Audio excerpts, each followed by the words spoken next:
So chemical properties of halo compounds. So if you see the halo compounds, majorly they have a two types of reactions. Okay, if you see the major reactions that halo compounds involve, there are two types. One is the substitution reaction. We have seen many substitution reaction while even preparing for haloalkanes, like electrophilic substitution, all these. Okay, so we'll see certain substitution reactions and we'll see elimination.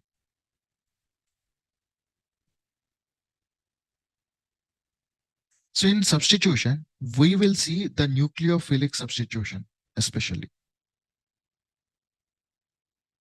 So what is nucleophilic substitution? So tell me, what is nucleophile? Positively charged. What is nucleophile? What is it? The one which attracts the positive charge, right? So nucleophile, that means it loves the positive charge. In order to attract the positive charge, it should be the negative charge. So you can define nucleophile is, this guy is a very electron rich guy. He has so many of electrons. So as he is having electron rich, he is a negatively charged. As he is negatively charged, he will attract towards the positive charge. Attracts towards the positive charge. So that is nucleophile. So what is nucleophile? The one molecule or the one chemical species which contains a lot of electrons. So he is a negatively charged guy and he attracts towards the positive charge. We know negative charge will always attract to positive charge. So positive charge means nucleus. So that's why it is called as a nucleophile. Understood? So what is meaning of nucleophile? And here the positive charge guy is a electron poor guy. He doesn't have an electron. So what this electrophile will do? So the nucleophile is like he's having too many electrons, and here whatever the positive charge is there, he doesn't have electrons at all. So what this guy will be? He will be electrophile. That means as he is having the deficit of the electrons, so he will be loving the nucleophile. Okay, so nucleophile will love the electrophile will love the nucleophile. Understood? So nucleophile,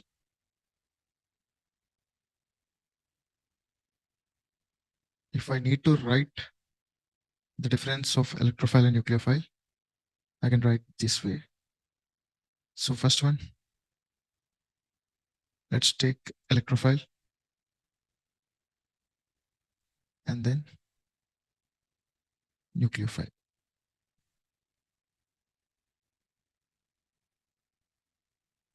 So tell me, electrophile, what is the charge of the electrophile?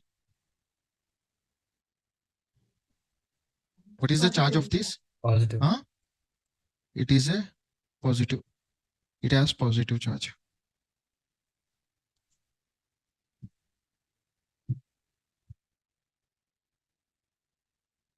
It has positive charge.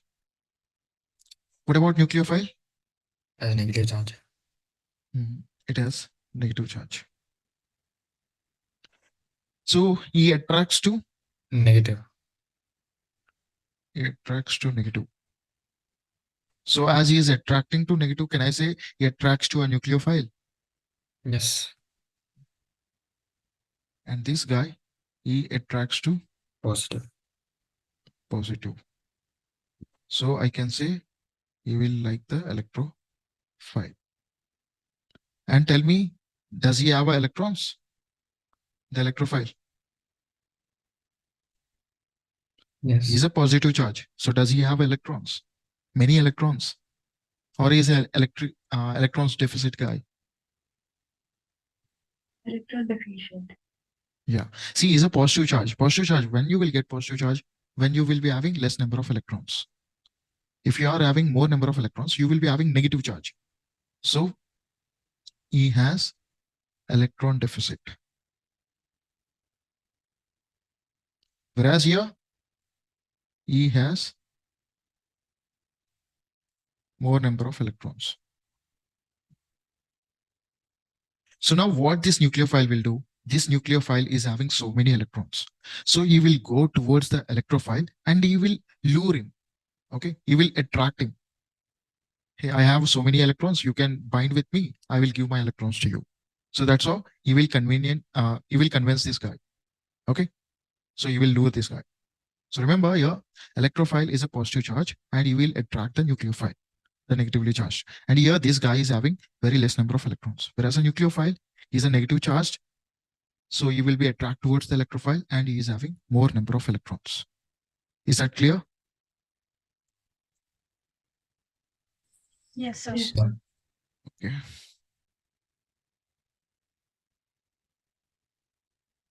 So let's see what is this nucleophilic substitution.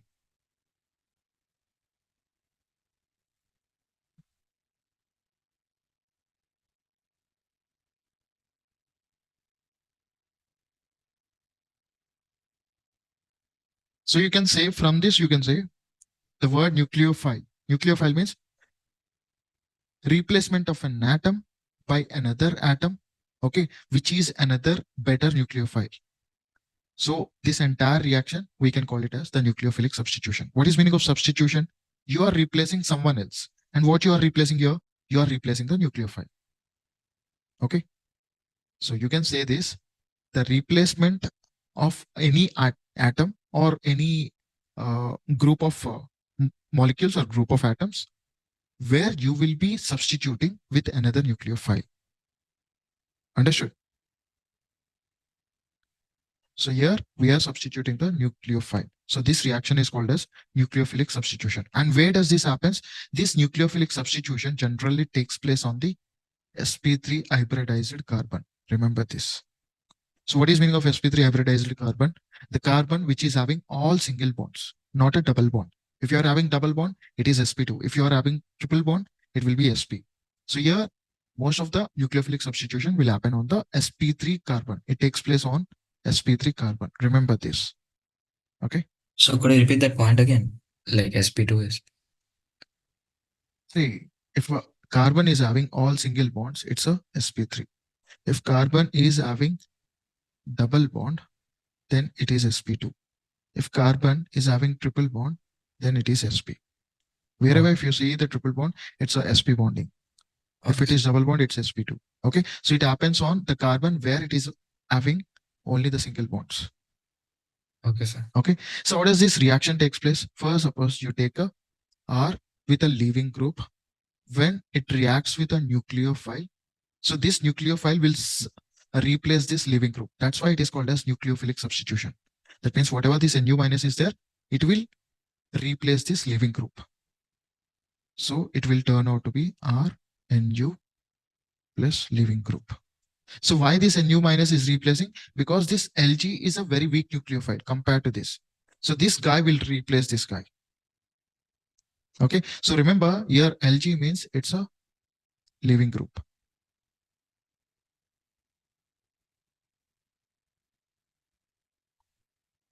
Okay. And Nu means it's a nucleophile. So R Lg plus Nu minus, here Nu is substituted in the place of Lg. So that's why it is called as the nucleophilic substitution. Understood? And what is the nucleophile? The nucleophile is nothing but the electron-rich species. So here this nucleophile is having more number of electrons compared to this leaving group. That's why this nucleophile is replacing this Lg. So remember, electron-rich species is called as the nucleophile.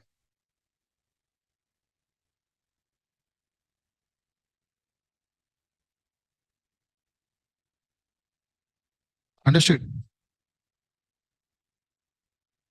So what can be the, which species will contain the electron riches?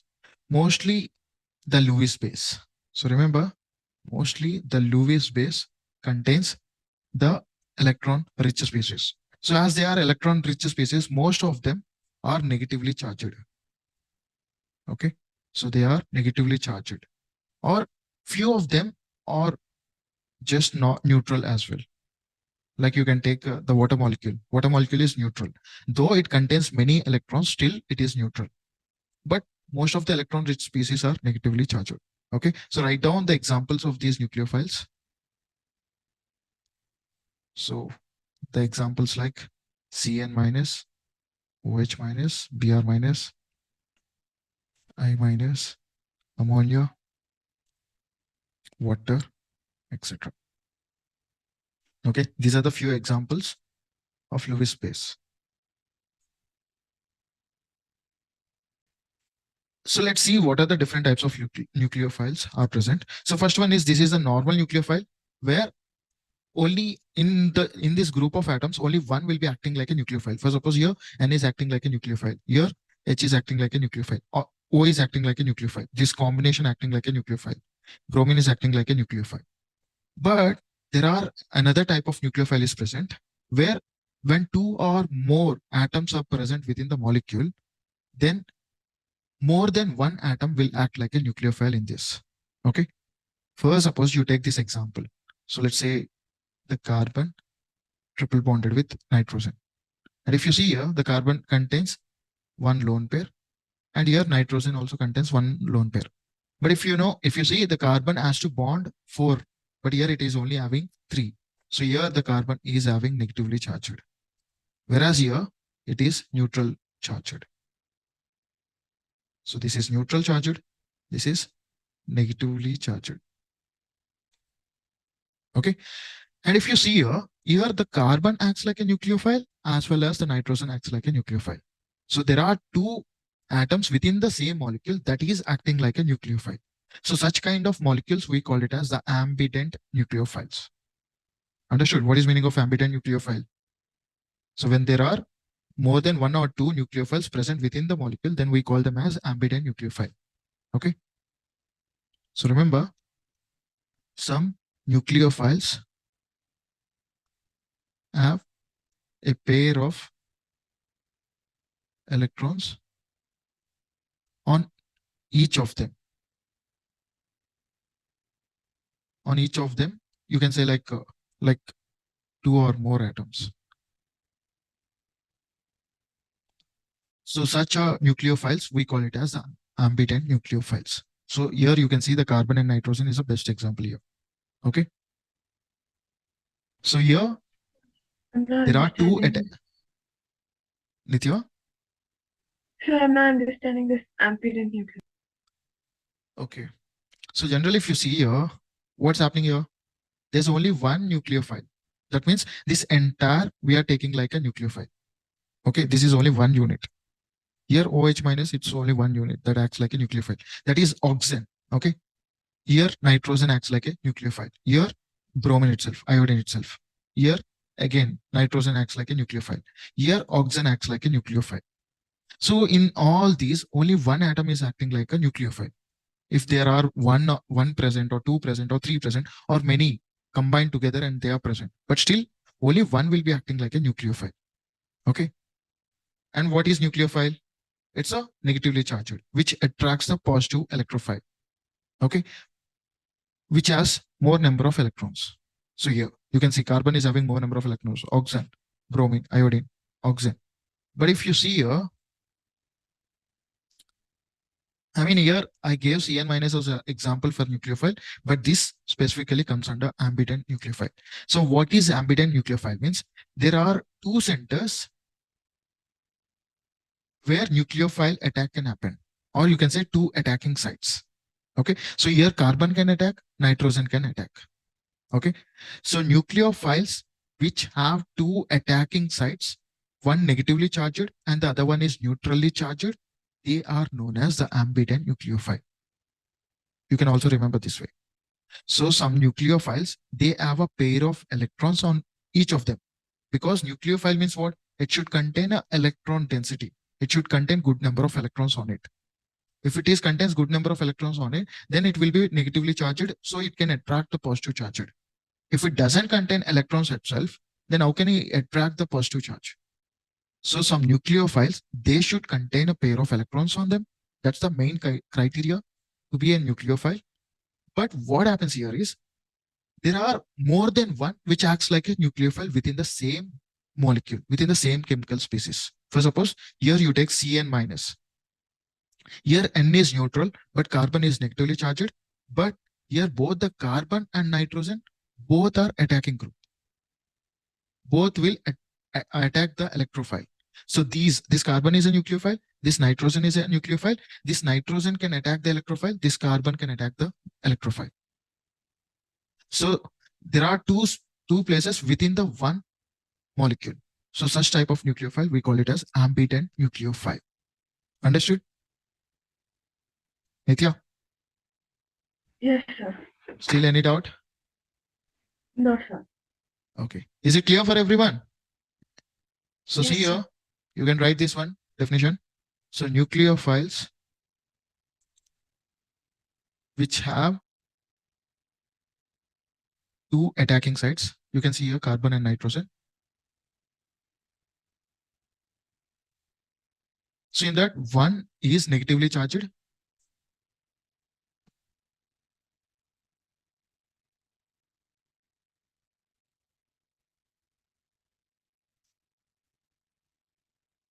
and other is neutral. So such type of nucleophiles, they are known as the ambivalent nucleophile.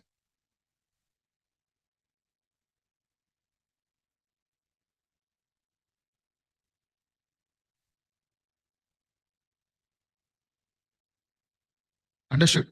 Is that clear? Yes, sir. Okay. Then what is nucleophilicity? Here nucleophilicity means it's the tendency to give electron pair, tendency to give an electron pair to electron deficient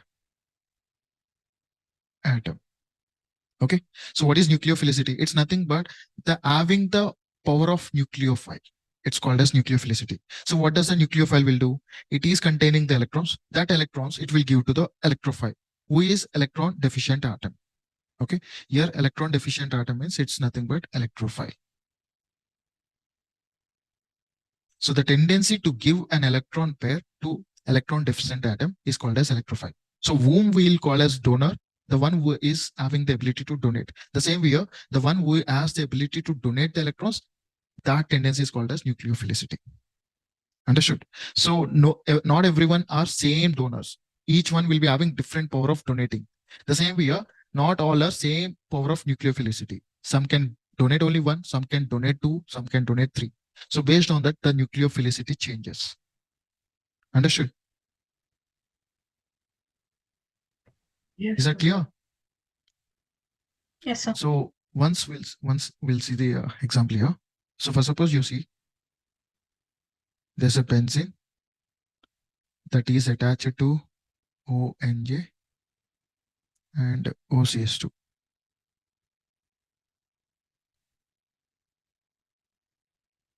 So this called as sodium 4-methoxyphenoxide. Okay. So this is called as sodium 4-methoxyphenoxide. Okay, leave about it. Just observe the example.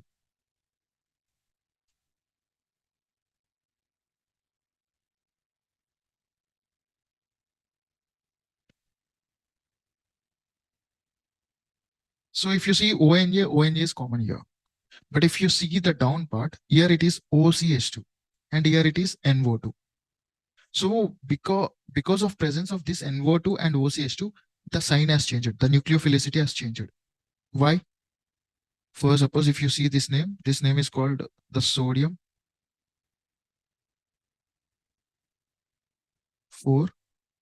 4-methoxyphenoxide. And here sodium nitrophenoxide. Okay. So here sodium 4-methoxyphenoxide is greater nucleophile compared to the sodium nitrophenoxide. So why is this happening? Okay. So that's because of the OCH3 that is present here. Actually, it's not OCH2, it's OCH3. Okay. So it's because of the OCH3 that is present here. First, suppose if you see the oxygen in the methoxy group, okay, it has a lone pair of electrons. So when it is having the lone pair of electrons, what it can do? It can donate this to the benzene ring. First, suppose I'll show you example.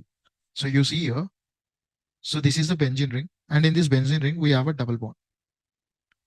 And there is an oxygen group present here. And this oxygen group is having lone pair of electrons. So these lone pair of electrons, this oxygen is nothing but the electron rich guy. Is having too many electrons. So what does a lone pair will do? It will go to here. So when it will go to here, it will make a double bond here. So when it makes double bond here, whatever the bond present here, it will break down. So when the bond is broken here, these electrons has to move somewhere. So those electrons will start moving here. See, whatever the lone pairs are there, they went to here. Because of this, the double bond is formed here. So now it is only having one lone pair. This lone pair made the double bond here. So because of that, whatever the bond present here, it is broken and it went to here. So now you are having this bond. And as it is having bond formed here, this carbon now, it is having excess of bonds. So this double bond will break and this will move to here. So it will make bond here. And because this is having double bond, so it cannot hold the double bond. So this will start moving here. So it will start moving here. And here, as you made this carbon double bond, so it cannot maintain the double bond. So this will go here. And again, you will be forming the lone pair. So that's how this process is completely continuously happening again and again. So that phenomena, we call it as the resonance. So the resonance happening because of the electron rich guy present here. That's the oxygen. You understood what is meaning of resonance? It is very important also. In later, we'll also study more about the resonance. You understood how this resonance is happening. And whenever this resonance is happening, now benzene can form different types of compounds. First, suppose this is one compound. This is different kind of benzene. Okay. And yeah, again, so you see here, there is a continuous alteration of this cyclic structure. So again, this process will happen. Again, after that, again, it will form double bond. This double bond will shift here. This will shift here. So there will be cyclic rotation is happening here. So that we call it as resonance. Okay. Understood? Yes, sir. What is meaning of a resonance? You guys understood, right?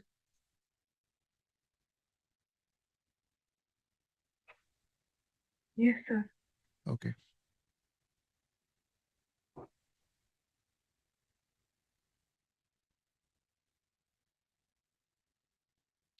So what's happening here? Because of this methoxy group, that is especially the oxygen in the methoxy group, it is having the lone pairs of electrons. So these lone pair of electrons can donate to the resonance, and there will be resonance will happen here continuously. Okay. So this will produce the inductive effect. So what is inductive effect is nothing but, so there is a continuous spread of electrons in the benzene ring. So that will give electronically stable.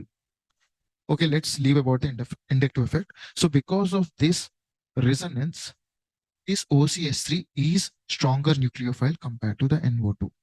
Okay. And if you see here, NO2, what is the nature of nitrogen? Is it it will attract the electrons or it will donate the electrons? It is highly electronegative.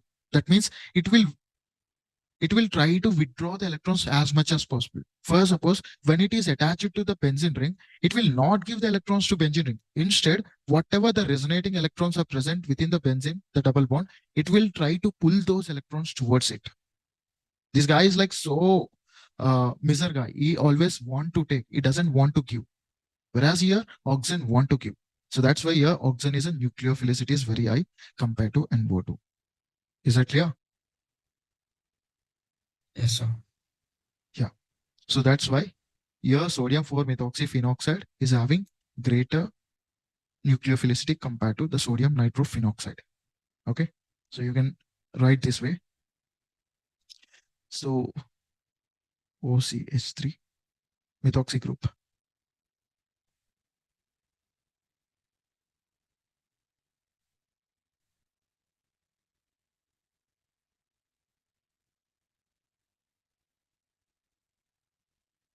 Oxygen in methoxy group.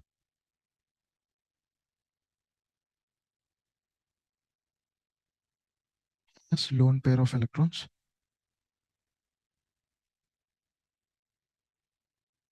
So it can donate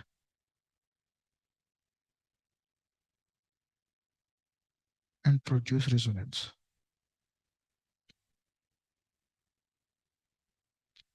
Whereas on the other side, NO2, that's a nitro group.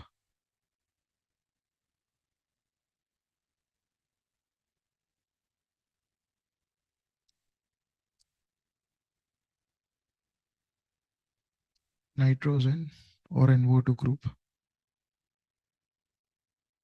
is highly electronegative.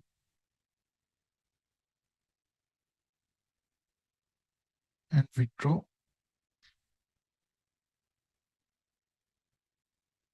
electron density from benzene ring. Okay. So remember, one is giving the electrons, so it's a strong nucleophilicity. The other one is taking electrons, so it's a weak nucleophilicity. Okay. So this is the criteria for nucleophilicity. The criteria for nucleophilicity, it's mainly on the density of electrons that are present here. If a compound is having more electron density, then it will be greater nucleophile. If someone is having less density of electrons, it will be weak nucleophile. It will show weak nucleophilicity. Is that clear? This is one way. We'll be seeing different factors. This is one factor. And the second factor is polarizable. Okay. So the more polarizable donor atom is,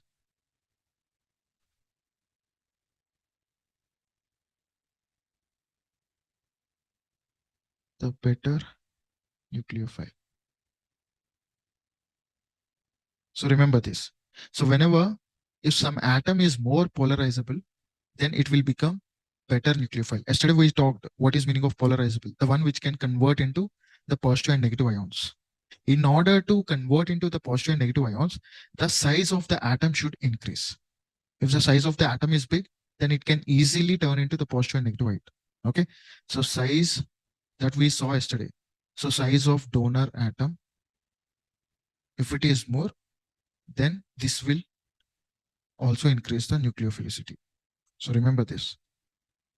So if the size of the atom increases, then nucleophilicity also increases. So if you see the example, SH minus is greater than OH minus.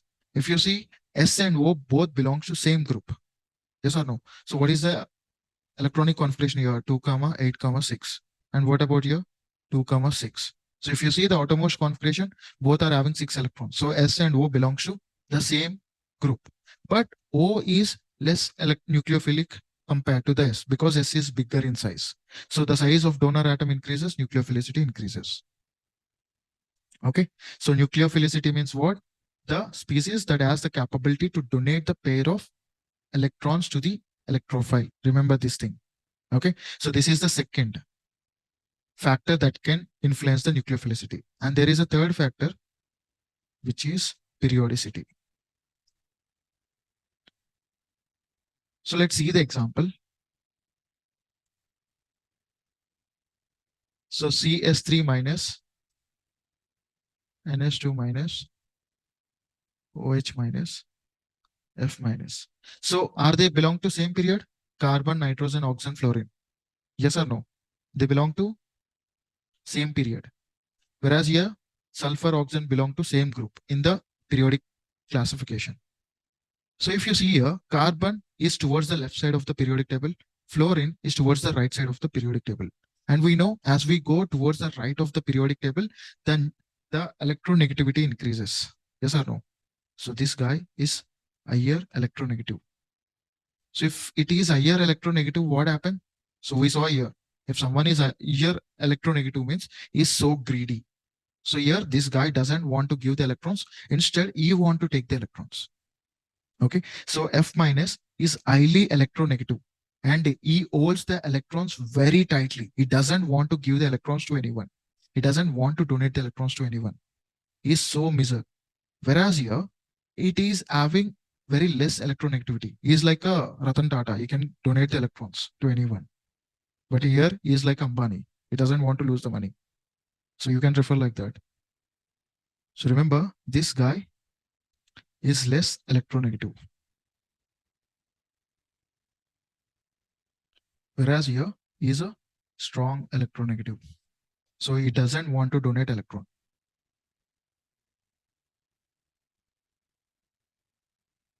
Whereas here, easily donate electrons.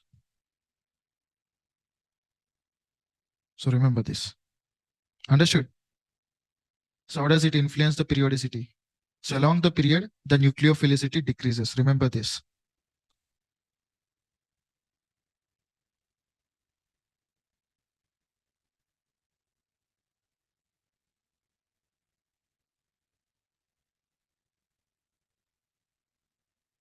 So if you go from left to right along the period, the nucleophilicity decreases. Remember this thing.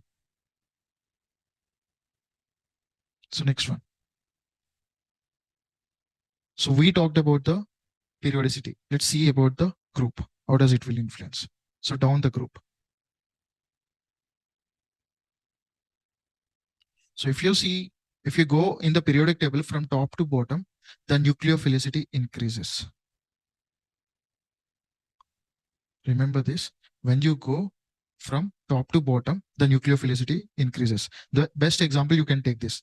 So we know fluorine, chlorine, bromine, iodine. They are down the group. So fluorine is having less nucleophilicity because he is also very meso guy. He doesn't want to donate the electrons. Chlorine, then bromine, then iodine. As we know, the size of the atom increases, the nucleophilicity increases. The size of the atom decreases, nucleophilicity decreases. He is a strong electrophile.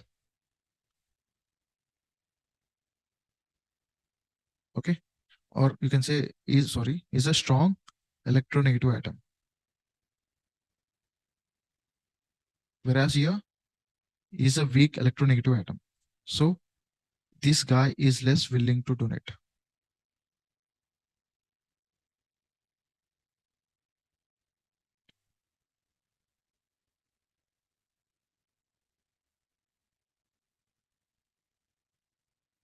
Is this clear? Understood? What is the fourth one? The fourth factor. Let's see one more factor. The fifth one. The steric effect. Have you heard the steric effect? I think you might have studied in 11th organic chemistry.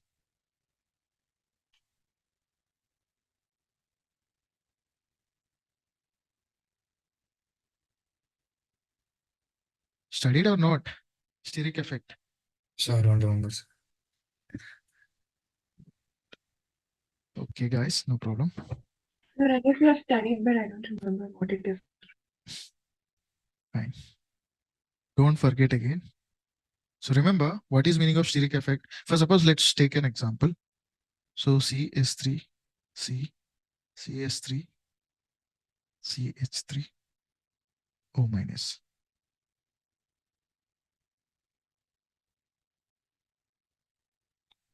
CH3, CS2, O minus. Okay. So which one is having a lot number of electrons around it?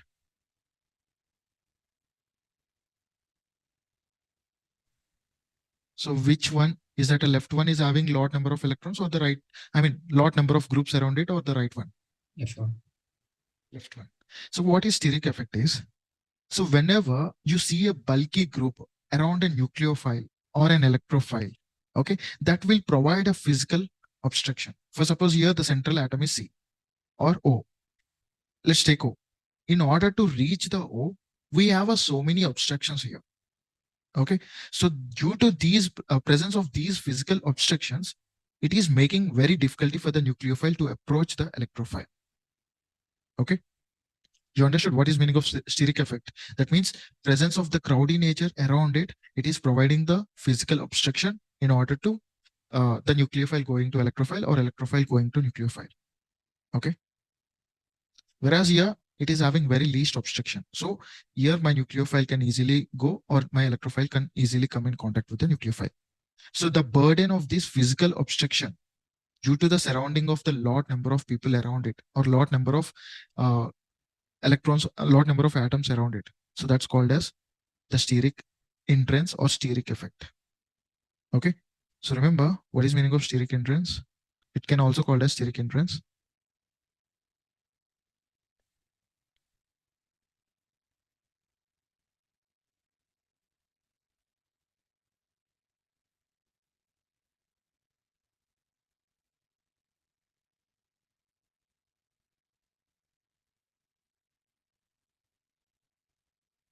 So occurs when bulky groups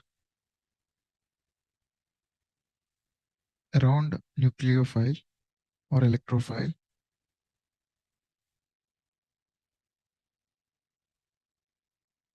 create physical obstruction, making it difficult for their approach. Or you can write for the nucleophile to approach the electrophile. Okay. So the occurrence of occurrence when the bulky group around nucleophile or electrophile, in order to get attached with the, if it is a nucleophile, then it will provide an obstruction to get in contact with the electrophile. If the electrophile is bulkier, it will provide obstruction to get in contact with the nucleophile. Okay. So that physical obstruction, that hindrance that caused due to their appearance or their structure, so that's called the steric effect. So in this, you can see clearly the left one is having so much of groups around it. So it will be having more obstruction compared to the right one. Understood? So what is meaning of this? So in this, the nucleophile cannot approach the electrophile easily. Okay. So finally, we'll conclude what is meaning of nucleophilicity, and the other thing is basicity.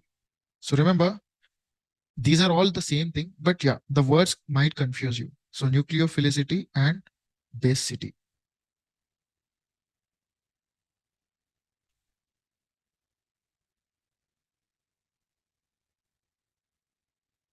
So what is nucleophilicity? It is the measure of how readily a species can attack the electron deficient atom. So that's called the nucleophilicity. So what is nucleophilicity? The measure of how readily, how easily, how conveniently, you can write anything, a species able to attack. So whom we are attacking here? Electron rich guy or electron poor guy? Electron poor. Yeah, electron deficient atom. So electron deficient atom means, is that electrophile or nucleophile?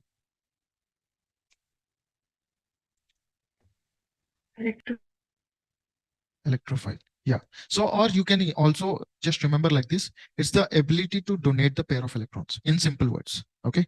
So ability to donate pair of electrons is called as the nucleophilicity. And whereas the basicity, it comes opposite. So one guy is donating. That means there is another guy who has to receive. Yes or no? So that's the basicity. Okay. So it's the measure of how well a species can take electrons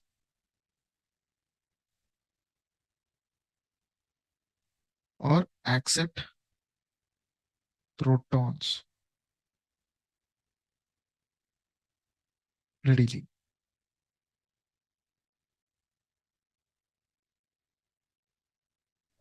One second, Sir, guys. accept protons or Wait. electrons?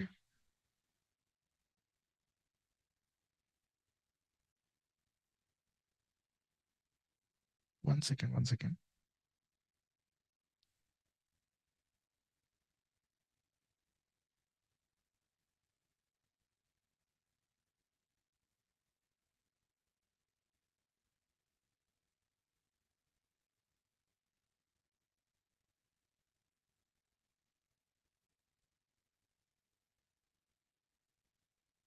leave about the basicity.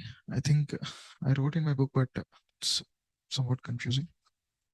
So right now you just write the basicity as like this, but I'll explain you what is meaning of basicity again. So here you write measure of how well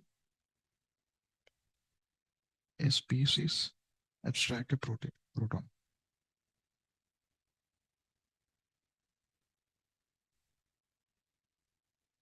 Okay. So here abstract means what? Remove a proton from another molecule. Okay. So that means remove proton, that is H plus ion, from another molecule.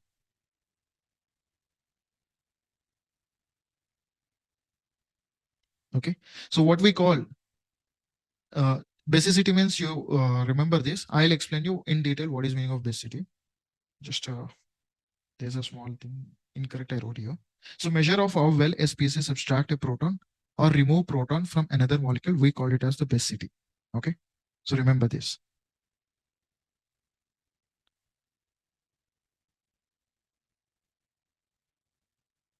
Okay. Now tell me, what could be the answer here?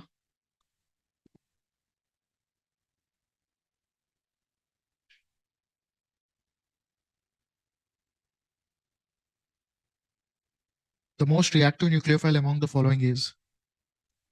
So give me the order. So which one will be the most reactive in this and which one will be the least reactive in this?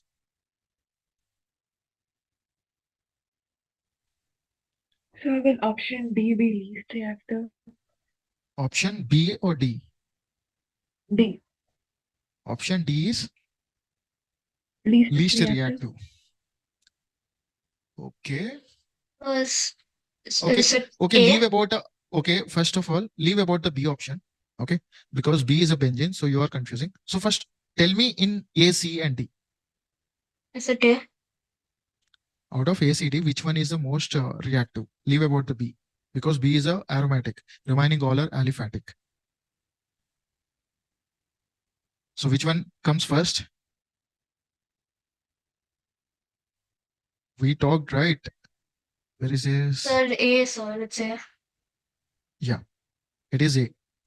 I told you, right? The one which is having less branching. So where I said here.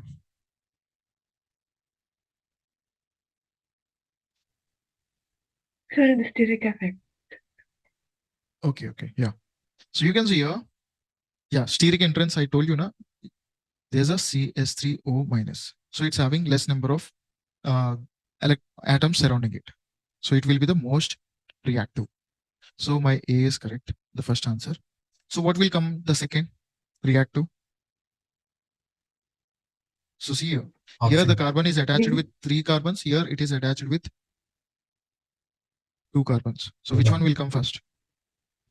C or D? C. C will come first, and then D will come first, and then C6H5O minus will come at the last. That's because of the steric entrance effect. Okay. So where here it is mainly because of the resonance, the inductive effect. Remaining all are steric entrance effect. This one is resonance effect. So you know the benzene which is containing O minus on it. So C6H5O minus. Okay, so that will be continuously nucleophile. Okay, I mean it's continuously resonating. So that is why it is coming as the B. Understood? So why, which one is the least and which one is the most? Yes, sir. Okay. So remember, the B option is due to the resonance, or you can also write it like inductive effect. Okay. So next one. Which of the following is ambident nucleophile? B. Which one? Then No one. None of these. Arey, I told you, no. You Ambident. said option A. Option Yeah, it is option A. For this, which one is option? This A. is C is, yeah, A is option.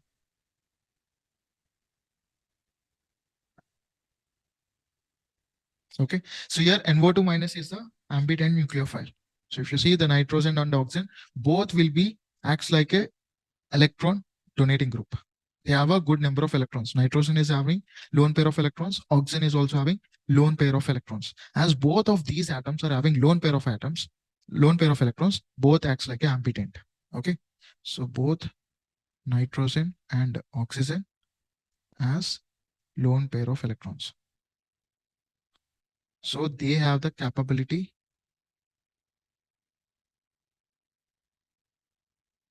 to donate its lone pair of electrons. Understood? So that's why NO2 minus. But if you see chlorine or hydrogen, here hydrogen doesn't have lone pair of electrons, chlorine doesn't have lone pair of electrons, so B and C doesn't come. So only answer here is correct. Okay. So finally, let's see about the leaving group. So I said here, so one atom, what we are doing initially, how we started? What is the side heading of the thing which we started? Nucleophilic. What I wrote, the first reaction. See here. There is a nucleophile which is going and binding here. So there is another part of the bond here that is broken, and here one group is leaving. Yes or no? So when the nucleophile is substituting here, there is one atom or molecule or chemical species that is leaving. So that we call it as leaving space. So in order to substitute with the nucleophile, we should know that the leaving group also can easily go away. Yes or no? For suppose there are two friends. In order to replace this friend and come another friend, what happened? So initially these two shouldn't have a good bonding between them. So one can easily eliminate, the other one can come into his place. Yes or no? In a partnership. The same way here, in order to nucleophile substitute in place of this leaving group, the leaving group and the R attachment should be very weak. It should be less strong bond, less bond, it should have a weak bond. So see here, what is a leaving group? So in a reaction, when the molecule is breaking, the substrate that is leaving after the cleavage, so that small part of that substrate that is leaving, we call it as the leaving group. Understood? So in a reaction in which substrate molecule becomes cleaved, that means broken. Okay. So smaller part of it, what happened? Smaller part of it leaves. Okay. So that leaving group, or the one which is exiting this relation, so that one we call it as a leaving group. And remember, whenever this leaving group leaves, it doesn't go normally. It will also do something. Okay. So what it will do is it will carry away electron pains with it. Okay. So the leaving group carries, or you can say carry away electron pair with it. So there should be settlement, should have to the settlement have to be done, right? So otherwise there should be some disputes can raise. So here he has to be benefit when he is leaving. So here he is carrying away the electron pairs here. Okay. So see here, mostly what are the leaving groups?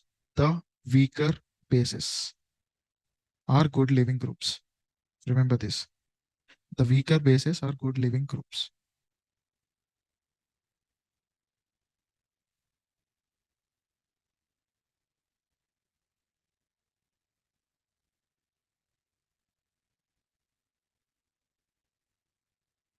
Understood?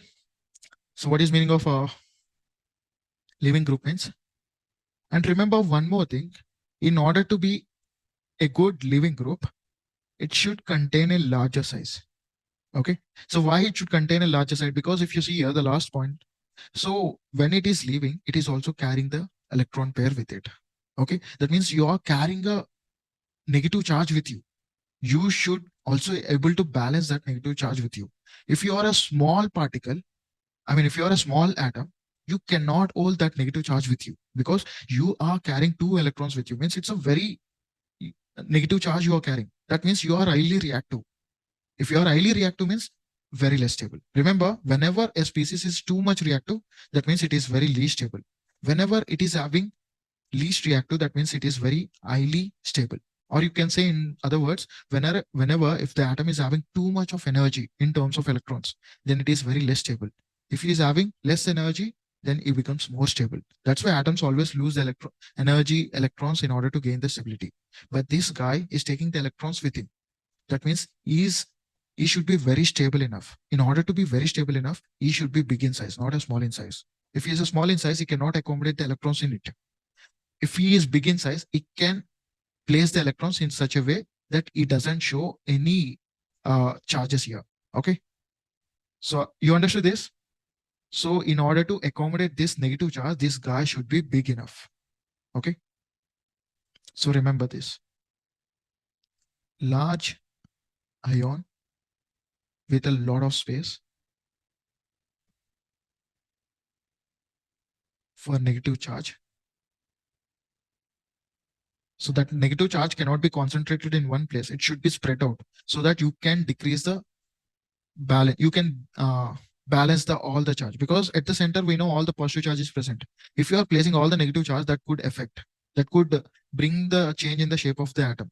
So you need to balance the charge, so you can place in the longer distance. And you also have another electrons, so you should place all of them in a distance way. In order to make this arrangement, E should be big enough. So remember, that's the reason. Okay. So large ions with a lot of space for negative charge, so can spread out the charge and stable after leaving. So whenever after leaving, he is also carrying this negative charge, and he should be accommodate that negative charge within it and stabilize himself. So if he could stabilize himself, then he become a good living group. Understood?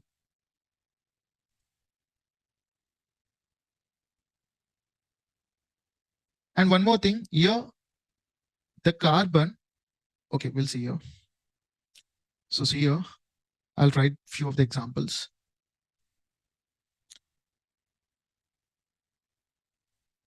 So F minus, Cl minus, Br minus, I minus. You can simply say, because your iodine is bigger in size, so he is the better living group. Okay. So we can say this as bigger size, better living group. Next one. CS3 minus, NS2 minus, OH minus, F minus. So what is this guy? Is the better stability of anion. That means when he is carrying the negative charge with him, he could able to neutralize all that charge, and he could able to balance all that charge, whatever the negative charge is carrying. So he's a very better living group.